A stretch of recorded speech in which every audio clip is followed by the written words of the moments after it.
And in the game of guesses, it's hard to guess. We kind of foreshadowed it as well a few episodes back when we talk about Falcons, but talk about a fucking downfall for the building of the super mega star roster. What we are hearing currently right now with Nico on his way there, actually not staying in G2. Now, what Falcons is about to go to, that's another one of these players for 2024 that I am not ready to consider for a deep run playoffs anywhere. Like the name in itself, the difference between the first few conversations we had and the possibilities that were promised to this roster and where we could actually go and how it seems like it is going to turn out now, holy hell, that was exactly what you actually talked about. Like the whole sort of contingency plans and the reactions between this player's going to go, but actually never mind, he doesn't come there. Yeah. Exactly, like a cascade, and now we have actually no idea what Falcon is going to look like either. So for 2024, I still believe a few players out there are yet to kind of show what's the board? Like, what do we have? Here's the real question people are being silly about. They're acting like, by the way, I'll point this out. Falcons never said they're building a super team.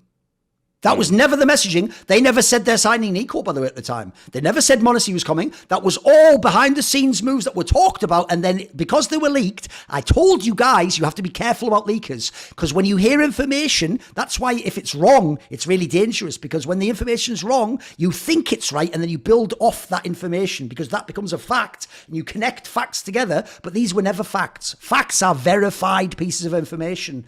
In this particular scenario, that is the perception we took, because if you look and reverse engineer what they were doing in the transfer market, they were trying to very quickly make the super team and then get going. They clearly haven't done that. But here's the point people have missed. Everyone's laughing like, stupid Falcons, it's over. It hasn't even begun. As you're saying, my question becomes this. Think of it like football. Okay, this season they missed out, Maniac. They're just going to have to be an okay team. What happens in the next off season? That's where I'm building if I'm Falcons. Like you say, if there's contracts ending in 2024, I've got a list and I'm going to those people. Like, you know what? I'll tell you what. I've tried to buy all these players. I can't get them. Let's just get some people for free and offer them the salary. Let's get a guy that's contract ends and we'll go to that guy. Let's get in. Like, it could be whoever you want. You could go across the board here. Like, you don't have to make it Keserato and fucking Monacy and that. Maybe they want Brolan. You know what I mean?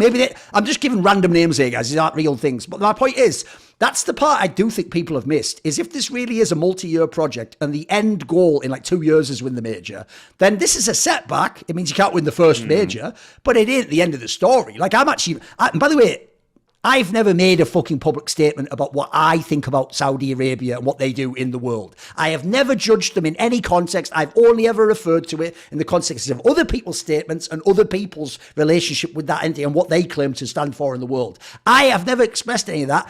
None of your business, anyone, what I think about Saudi Arabia. So I'm glad Falcons is in the game. Now, look, am I glad they're funded that way? Well, you'll never find out. This is a Counter-Strike show. Don't worry about it. It's not by the numbers. But as a result, dude, I like that there's another team, though, that can pay money. I don't like hearing stories. People in CSGO don't know this, Maniac. The best example is TSM.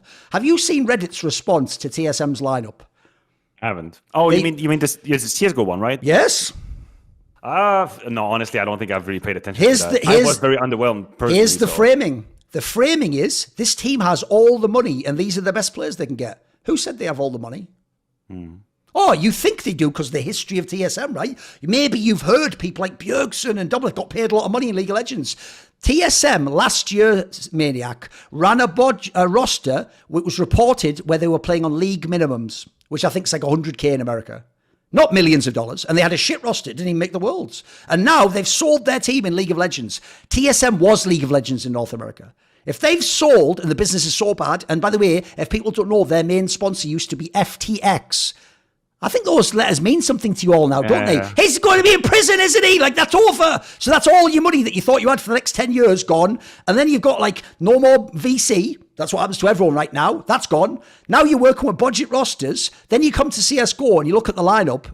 Dude, this is entirely coherent. You've made a budget roster. You've picked someone from Into the Breach. Yeah, that sounds like where you'd get someone for relatively cheap. You picked a guy that's like, that was benched himself in B. You know what I mean? You do whatever you need to do. You go out there and you just look in, they were trying to get Sirison, they were trying to get Zorti. They weren't ever going for the big names. They were clearly trying to min-max. They were trying to moneyball that shit as far as I can tell and actually get a half-decent roster that maybe could make an RMR without actually spending the money. So there aren't big orgs, guys.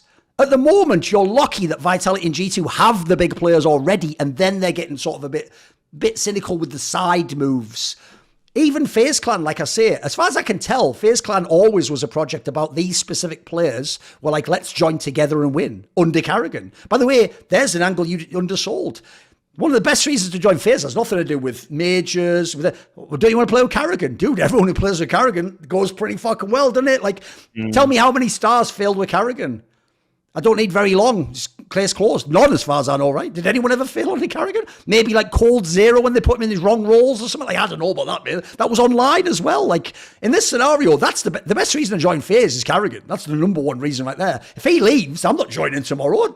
We might be garbage. We might be like old FaZe that had all the stars and never got out of the bloody group stage. So I think people are undervaluing. There aren't these titans with all these money bags roaming around. Right now, we're in the winter, esports winter, as well as the real winter. Yeah. So I actually am glad at least there is someone trying to like build a big team, or that someone who's got this long-term vision. That aspect I can fuck with, dude.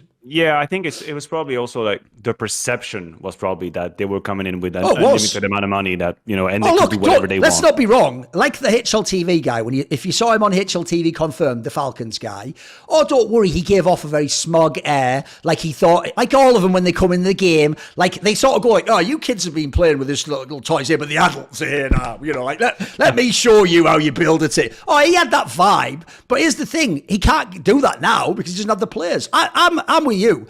If they'd have got Monacy and Nico and Snappy and Makers, I think they would have launched that way, Maniac. Like, prepare. Counter-Strike's never seen a new super team like this. Like, of course. But they can't do that now. They have to temper expectations. Even they have to. Come on. What is going to happen? You can't have Laux and Boros and go, yeah, we're winning the major. Like, it's not happening. No, it's not going to be. I don't think it's going to be the tone for the beginning. But what it will do, I think, is it will put pressure on other rosters for the next fucking cycle. No, people are ignoring that. Yes. Here's the and by the way, the irony is this is one thing fans got right. I'm glad this has gotten through. I'm really actually happy with this. The one angle on the Nico story I'm very happy about is I have been trying to plant the seed in both pro players and fans that is what you do if you want to stay. Now, I don't think Nico did. I do believe he wanted to go to Falcons. They changed his mind. But if a Falcons team inquires about you and you are Son Pius, you are K Serato. Bro, maybe you do want to stay in your team, so use it as leverage and get the deal you want in your team, mate. Get it so that you're the highest paid player. Like, if I'm K Serato, again, as far as I know, he just chose to stay.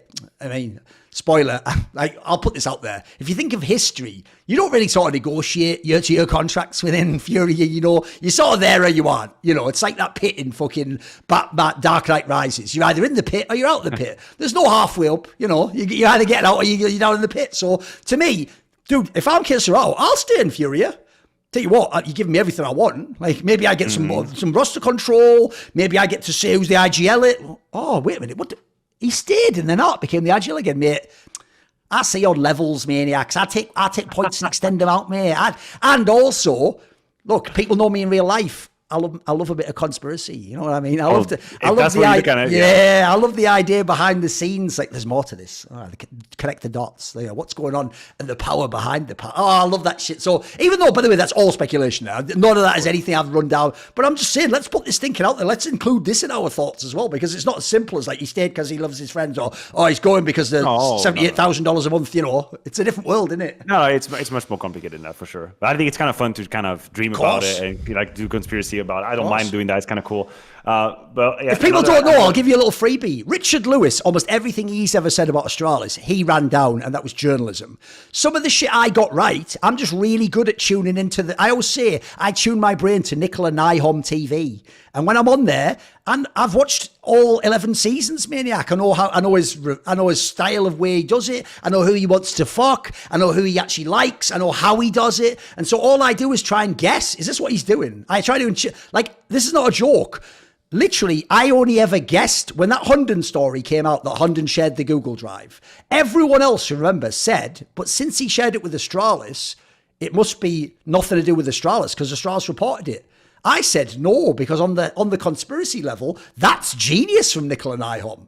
That's how you destroy Heroic. You tell the guy, share it with me, and then you go to look what Heroic's doing. Look at what their coach is doing now. Man, that's actually better for us. What are you talking about? That's fucking fire. And then after that, because Nicola Nyholm always wins, by the way, then he even gets to hire Hunden. He even actually hired the guy later. Listen, I don't think he's a chess master, Maniac. I just think that everyone else is playing Roblox and he can play checkers, But that's a good thing. Checkers is a simple game, mate. It's been solved. So once I know his moves, I think I can guess. So I'm just trying to intuit cool storylines and see if they come true or not, I'm just trying to figure out how we ended up talking for Falcons just so we could land on Nikolai Nyholm. That's a twist. I have certain, scripts. What are the connections that go exactly to end up on this guy? Yeah. Jesus. It's like, what do you want to drink? Coke, Fanta, Sprite, right? I'm pressing Sprite. I'm going Sprite again. You know how I do it, boys. So, right, let's go back to Falcons. Here's the thing, though. I actually do also think, Maniac, that this is an angle I find really weird. Because what's weird is, anytime fans like a player, even if they agree on some level that the move's stupid, if they hear he got the bag, that's what they justify it with. They go, who cares? Who would say no, he got the bag? But then the same fan then goes, Snappy and Magus, idiots. It's like, well, which is it? Like, did they get the bag? Do you agree that's... By the way, you know me, I might have joked about this in the past when I was a bit more degenerate. I don't think money's the be-all, end-all. To me, money is like the thing I take care of. It's like, ideally, I want to do what I want to do, and then can I make money doing it? That's how my thought process goes. So I don't think... If they joined for money, then yeah, you know what? Laugh at them. All they got's the money. And guess what? That's the deal with the devil. You wanted the money and you got the money. Right? What are you complaining about? That was your deal. But I think they actually didn't join for that reason. Like, for example, I'll tell you straight up, this is pure speculation. He's not a friend of mine. I think Magisk really did think, like Zonic, I want another challenge. I did it with Astralis. I won a major with Vitality. I imagine they also probably weren't going to give him a great salary or re-up next year either because there's no money. And in this world... Why don't I go and do this other project? In fact, my boy Zonic's there. I mean, he hasn't... By the way, I will point out, everyone keeps forgetting this. Magisk has never been announced as being... was he actually ever... No, I don't think he was ever announced he's actually joined. I'll Google it now, but I'm almost certain it's still just a rumour. Let me have a look. Well, I mean, it's definitely removed from Vitality. That's been done. It's been a farewell, so... but it's still never been announced by Falcons. So, okay, we assume it has happened. It says the deal's done. You ruined that term, fucking Gollum ratty hair. You did fucking ruin the done deal. I used to love when it said done deal too. Now, what does it mean? We don't know. All we know is it might be a done deal, which doesn't really work for saying done deal. So, okay. But the point is, he's technically never been announced, but we're assuming he's joining Falcons, right? By the way, I don't blame him, Maniac. Maybe what he wants to do is do a totally new challenge. And by the way, imagine if they do build up this lineup I'm talking about. Imagine the first major of 2025, Magisk wins, and he didn't just go and join the best team and get to win a fifth one that way. He wins his fifth by building up a squad that was built around him, and then other players... Mate, doesn't he just go up in our narrative rankings? Isn't that fucking sick for a story? Don't get me wrong. That would be beautiful. I mean, I have... You were talking about, like, money and your relationship to money. Everyone has a sort of priorities, plural, right, in a list and how they want to live their own life. And that's not my fucking problem if that is something that matters to you. If it is what you're searching or chasing after. The way I see it, everyone is free to chase whatever priority they want to in their own life. That's okay. I have a problem with people that are being incoherent with what they say and what's actually really happening. That's the only time I have a problem. That's the only time I'm going to step up. If you tell me, yeah, listen, I'm going to go to Falcons because these conditions are actually life-changing for me and I can put my family safe, I can maybe invest in a house, who am I to tell you should not do it? But I agree with you. Just because that is true, or that could be true, doesn't mean that something great couldn't happen. And if something great happens, it would be even greater now that actually the beginning is a little bit tumultuous. It's not just a dream start of Real Madrid. Everyone is a star in the process. No, they actually have to work their way through it. But as a player then, and would it be for Zonic or for Magisk, and I have the highest respect for both of these people, I am not going to be sad for them. I'm not going to pity them that they are in this situation now. I just won't. If they end up being with a sort of a budget roster of what they were dreaming to achieve, then it is what it is. Like, you took a risk. You made a move with an anticipation of what could be possible behind these doors. Now you got to deal with that sort of rougher period that's ahead of you. Maybe prove your own consistency, prove your own determination. Like, you're Magisk, you don't have the roster again. We're presuming here. Speculation. You don't have the roster that you were wishing for in the first place. Things are a little bit rougher. You get eliminated quickly. You don't participate in high tournaments. Your motivation remains unwavering, and you stay up there, and then eventually you make your way back to the top. Who am I to not respect what you've done? It's incredible. But that's a long fucking road to travel. It ain't that easy. And this is where we get to test the resolve of what they wanted to do here. Oh, speaking of testing, Maniac.